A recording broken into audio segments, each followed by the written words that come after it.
Hey everybody, welcome to the happy month of May. And with that comes the release of the I'll Be Gone in the Dark teaser from HBO, which is the 6-part miniseries that they've been working on since, I feel like it's been for 2 years, just about 2 years.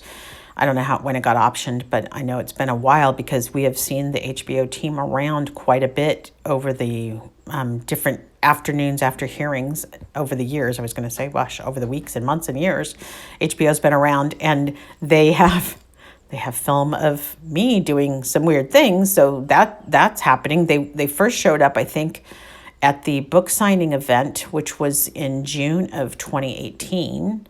I believe, or May, maybe it's, June of 2018.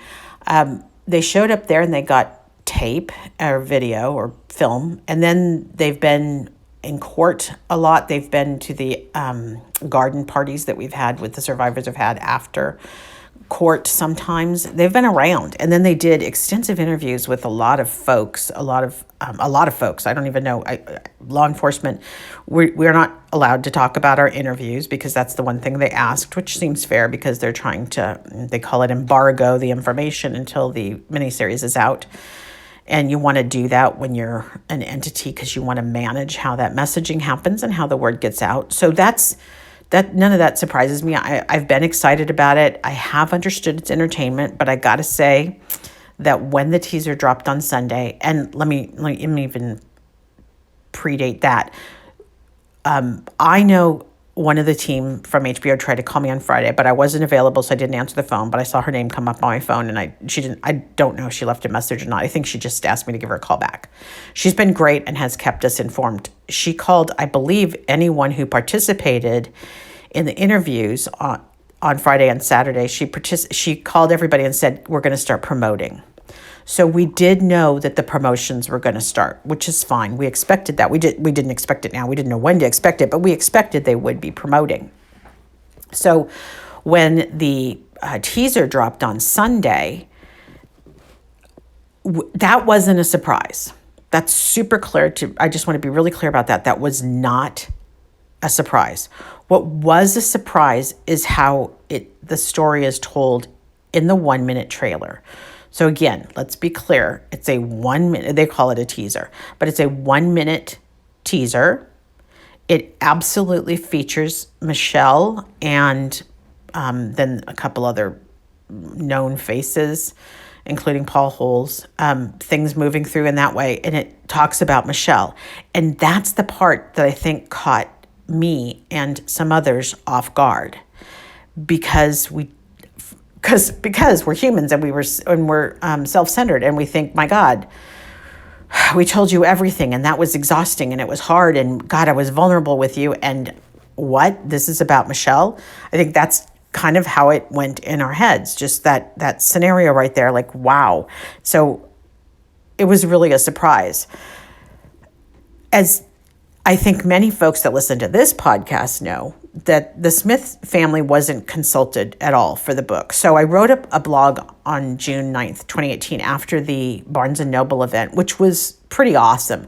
Patton and Paul Haynes and Billy Jensen came up, and they were at the Barnes & Noble in Citrus Heights. It was packed. It was awesome. I mean, the energy was fantastic. And the people I met there were amazing and so much kindness. This is when you really started to understand the impact that the East Area Rapist had on Sacramento, and especially that area. I mean, it was the right store to be in because it was mostly up in that neck of the woods when you look at the broader Sacramento area. And so people came out early and were in a line. And because I was privileged as a victim, I got to come and go and didn't have to stand in the line. I had a reserved seat. So I was able to actually go talk to people. I know, imagine that, me talking to people. But I really appreciated it. I was blown away at how much people cared and were interested. And the thing that really blew me away is how many people had been touched by the crimes, either terrorized in their own homes because they knew that there was a bad guy out there who could come in, and some people were terrorized in their own homes and the bad guy got them. and that it changed everything, because this was the 70s was still about leaving your doors unlocked and everything, and that changed it all. In fact, in Sacramento, my poor child, even now, if she leaves a window open at night, I lose it. I'm like, no, East Area rapist. That's all I say to her. Like, no, East Area rapist is out there. When, of course, he's in jail. But the point is, don't leave windows open. In Sacramento, that's rough in the summer. If you don't leave windows open, that's when the night cools down and the Delta breeze comes in, and the air smells so good. And yet, anybody with this history, we don't do it. We do not leave our windows open.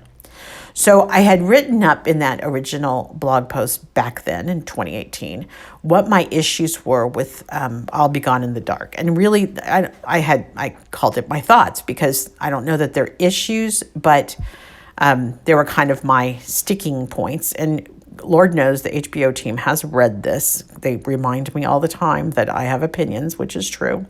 But I was first disappointed because, of course, our family wasn't consulted at all for the book. I didn't even know about the book. I didn't know about Michelle McNamara. She didn't exist to me. I knew nothing. And so all of a sudden, here comes this book. I forget, I think I heard about it on Conan O'Brien, of all things, when Patton went on soon after Michelle's death. I didn't know a thing about her. And I thought that was really weird, because here's this tiny little chapter. I think we have 5 pages or something in this book. And I don't even know what they built it on, because, again, they didn't contact our family. The one thing that they did do was talk to a Ventura reporter, probably one of the few reporters I really don't care for at all. In fact, I've told the Ventura Star Press I won't be associated with her on anything, so don't even send her my way.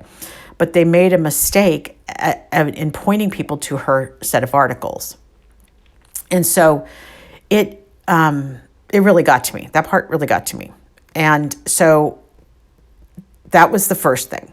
Second thing is that the information they shared about Janelle Cruz was unnecessary. So if you've read the book, you know it's pretty uneven. There are some things where Michelle was just freaking focused on it. Like, she and Debbie Domingo had incredible rapport. Debbie had told me about how great, like, this was later after I knew about the book and everything, and I hadn't even met Debbie yet, but she had told me how great they had gotten on. They talked so much, and you can tell because the story part, the part around the Debbie's mom and Greg Sanchez are so about Sherry and Greg is so much more detailed. I mean, it almost feels like Michelle really related to Debbie, which is great. Have at it. That's what I would expect from somebody writing a book about something, that you really do understand it, and you can empathize, and you can really have compassion for what happened. And I think that comes through in the Domingo chapter. But in the case of Janelle, the family is really disappointed with what was written and feels a lot like there was victim shaming going on. And again, I know that wasn't Michelle's intent, but the problem with when you're doing anything, any kind of writing about someone who's been a victim, is you really got to make sure you don't re-victimize those people. And in that same vein, you really should double and triple check your facts. So if you have something that seems gossipy or shady, you should at least make sure you have a few sources that can confirm that, because I don't think it was necessary to say things about Janelle's family and to say things about Janelle which Janelle's family feels are absolutely positively not true. You could have edited that stuff out. I'm on the record for hating the name Golden State Killer. It's just too nice of a name. And we have a lot of things in California that are awesome that have Golden State in them, including the Golden State Warriors. And to hook that name onto this piece of garbage just pisses me off. He just needed the small dick killer or the micro penis rapist or something like that, but not Golden State Killer. And I'm really bummed that it was Michelle that named him, because so many people in law enforcement had worked on this so hard. And anyway, that's water under the bridge, right, Jen? Get over it. And then I had a real issue with the men wrapping up the book, because I think that they missed some things that women would catch. And yep, you can call me sexist, but when it comes to sexual assault and crimes against women, you just need to keep a woman involved in the storytelling. And I do get over it when men are telling our story. So I'm really happy that Liz Garbus is doing this film, the miniseries. She has quite a stellar reputation. And I know I talked to her and team, not her, I talked to her team about it repeatedly about, look, this man hated women. I know men were also harmed, but this man hated women. And we need to make sure that this is told from a woman's point of view. So I believe that actually will happen.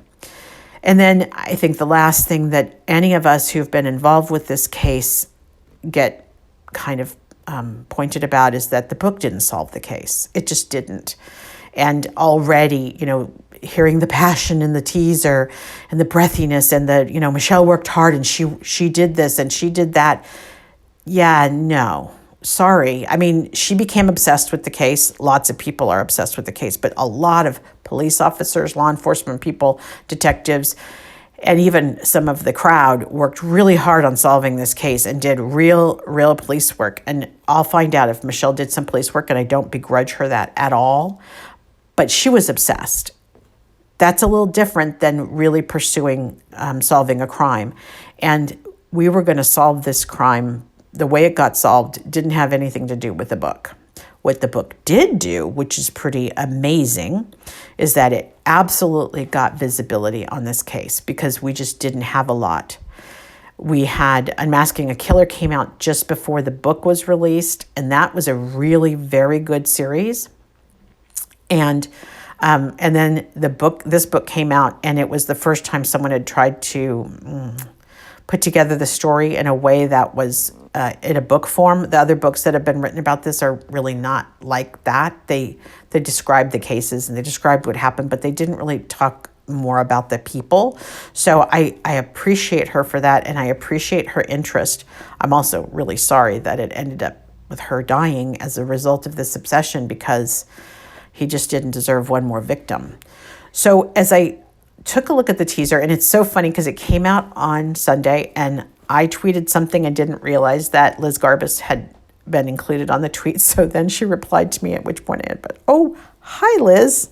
Oh, yes, it's Jen Carroll, the one with the big mouth talking. A little bit embarrassing. I didn't say anything bad, thank God. But you forget who's all out there watching. But she has reassured Chris Pedretti, who I've interviewed for this show. Chris Pedretti, victim number 10, wrote a beautiful tweet.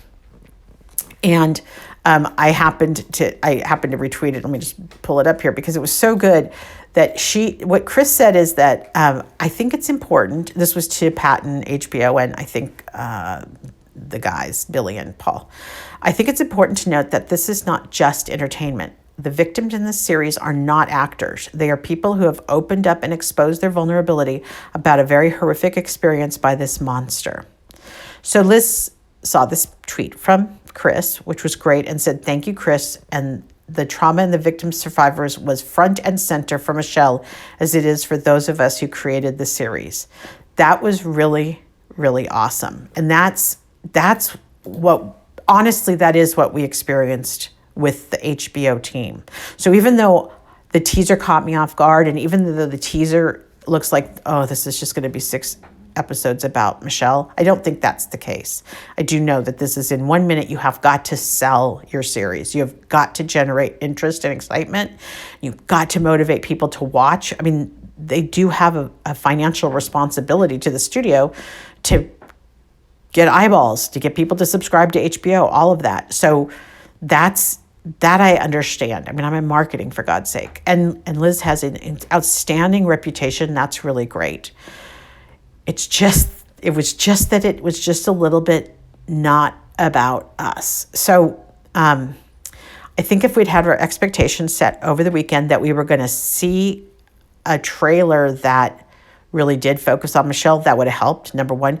And then when you go in and read their press release, which is does explain more, and I didn't see this yesterday. I saw it, actually, Chris Pedretti said it to me today, but Warner put out a 6-part, they put out a press release about the 6-part documentary. And here, let me just share some of it with you, because this helps you understand really what the bigger context is. What a 1-minute trailer can't do.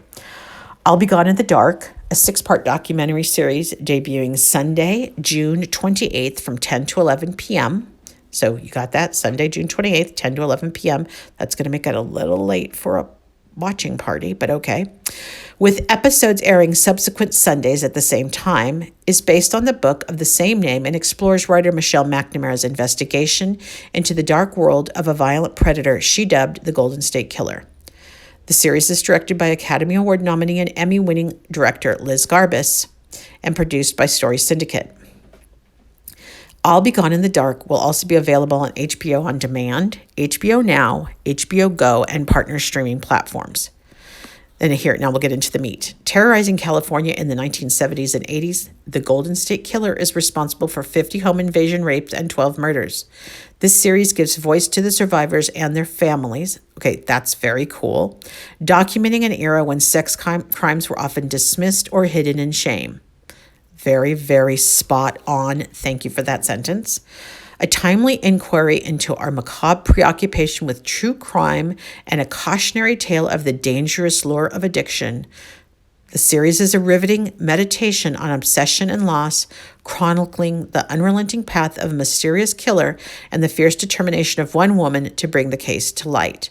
So I got to say, I also really like that because it does name this weird Venn diagram of all of us who are fascinated by true crime, and let's face it, those of us who are, it is in some ways entertainment. And then this idea of addiction, which is where Michelle really dug in, like she just became addicted to this case, which even for me who lives with it, I can't even imagine, because even living with it, it's too much. Sometimes I just am like, make it all stop, which hopefully it will once we get a conviction. But yeah, make it all stop. Here we go. So then they explain Michelle McNamara lived a quiet life as a writer, mother, and wife, preferring to stay on the periphery of the Hollywood world of her comedian husband, Patton Oswalt. But every night as her family slept, she indulged her obsession with unsolved cases. Delving into the world of online chat rooms and crime blogs, she became immersed in the graphic details of the Golden State Killer case, along the way connecting with like-minded sleuths, trading facts, photos, and leads. Okay, how is this not like half of the people on the boards, right? Half of the people, I don't get on the boards, and you all know I left Reddit, but how is this not the same? I mean, they're all, that we know that's an archetype, right, of the people who are obsessed about certain cases. McNamara's blog about unsolved crimes, True Crime Diaries, chronicled her obsession and led to a lengthy article about the case for LA Magazine, which resulted in her landing a major book deal. Committed to solving the case, the investigative research consumed her, and she became more and more plagued by dark thoughts and a growing sense of angst. The demands of balancing her self-described addiction to her work with her family life pulled McNamara in competing directions, and she became increasingly reliant upon prescription drugs to manage her mounting anxiety. After a string of sleepless nights and harrowing nightmares, McNamara tragically died of an accidental overdose in her sleep with her manuscript unfinished. After her death, Oswald enlisted his wife's fellow sleuths, Paul Haynes and Billy Jensen, to help finish and publish the book, which received rave reviews and went on to become a 2018 New York Times bestseller. So there you go. It goes on and on. It says the series is also sorry, let me just finish. I'll Be Gone in the Dark, because they do talk a little bit more about the point of view of the series. I'll Be Gone in the Dark is a detective story told in McNamara's own words through exclusive original recordings and excerpts from her book read by actor Amy Ryan. The series draws from extensive archival footage and police files, as well as, that means we're going to see some of that bad 1970s film, and police files, as well as exclusive new interviews with detectives, survivors, and family members of the killer to weave together. Family members of the killer. Listen to that. To weave together a picture. I don't know what that is, by the way, guys. They just leaked something big there. To weave together a picture of complex and flawed investigation. It is a frightening document of an era when victims were too often ashamed to speak out, and sexual crime was minimized in the press and the courtroom. Echoing McNamara's writing, the series gives voice to the victims, and their experiences speak to the far-reaching human cost of the decades-old case. The series is also a journey into the soul of McNamara, a tenacious journalist and citizen detective whose unrelenting commitment to investigating crimes earned her the respect of law enforcement and whose articles and book earned high praise from critics. Her evocative writing reflects deep themes of loss, anxiety, the lure of addiction, the love that binds us, and the dangerous secrets of our daily lives. Okay. What do you guys think about that? That true? I didn't get that from the book, but I'm so biased, so I cannot be the right person to talk about that. McNamara's years of relentless determination for justice for the victims helped keep the case alive and in the public eye. 10 years after she began working on the case and just 2 months after her book was published, Oswald and several of McNamara's fellow sleuths were gathered for a reading from McNamara's book in her hometown of Chicago. Just hours later, the Sacramento Sheriff's Office arrested 72-year-old former police officer, we all know his name, Joseph James D'Angelo, identifying him through DNA evidence as the notorious Golden State Killer. DNA guilty, trademark, copyright, that's mine. McNamara's unwavering resolve, the survivors' fortitude to tell their stories, and the decades-long dedication of local investigators result in a shattering portrait of a fear-gripped community and the eventual path to justice. Okay, there you go. Then it goes blah, blah, blah, all the other stuff about the book and everything. So that's it. Very interesting. And so I think that the press release makes me feel a lot better because it hits now on a few more points that was what we thought was going on and what we experienced. So it's just the beginning. It's just now, coming out. I intend to be fully supportive. I think anything that tells the story helps other victims. I absolutely believe that. I think anything that shines light for many of the victims, this is the first time they really spoke honestly on camera about what happened to them. That is huge. I mean, we've watched someone like Chris Pedretti who was so quiet at the beginning and just so generous with her home. But now, she did an interview. She's doing interviews. She talked with Paige St. John for Man in the Window. People are changing and growing, and it's been for the better. And I'm really jazzed about that. I just was really surprised when the teaser came out. So where we are now, we're gonna keep our mouths shut, meaning me. I'm going to keep my mouth shut. I'm going to promote this special, hoping that it's really going to be great because my friends are in it and the people who worked hard to solve the crime are in it. And it has an interesting spin in that the person who was obsessed with our case, I'm so upset that she died, but she cared about it a lot. And that's important because a lot of you guys have cared about this case a lot. A lot of you. It still never fails to amaze me how many folks care about this case. And it's really important and it's really meaningful for someone who's living it and sometimes is so sick of it. It's really awesome how much you guys are supportive. So I wanted to just do a quick update about this because this is going to be a big deal when it starts in June. And at least it's something that's going to hold us over until this damn court dates come back. So I think we figured out this is dropping in June and it'll be done just about the time D'Angelo's due back in court, not just a hearing, but the real preliminary hearing, which is the mini trial, which is supposed to be now mid-August. I think it's either August 14th or August 17th, but that's what we're heading forward. So this will start in June 28th. And if you take 6, that's about 6 weeks. It takes us right up to court. Couldn't have been more well-timed. I don't even think they knew the date of court yet. So somebody just got very lucky there. Thank you very much for listening. Be sure to subscribe. Hey, and if you haven't given me a rating, I'd love it. There are some ratings on the Apple Pod page, and good ratings always help with podcasts. So if you have a good rating, I really love it. Thank you for listening, and I'll talk to you again next time.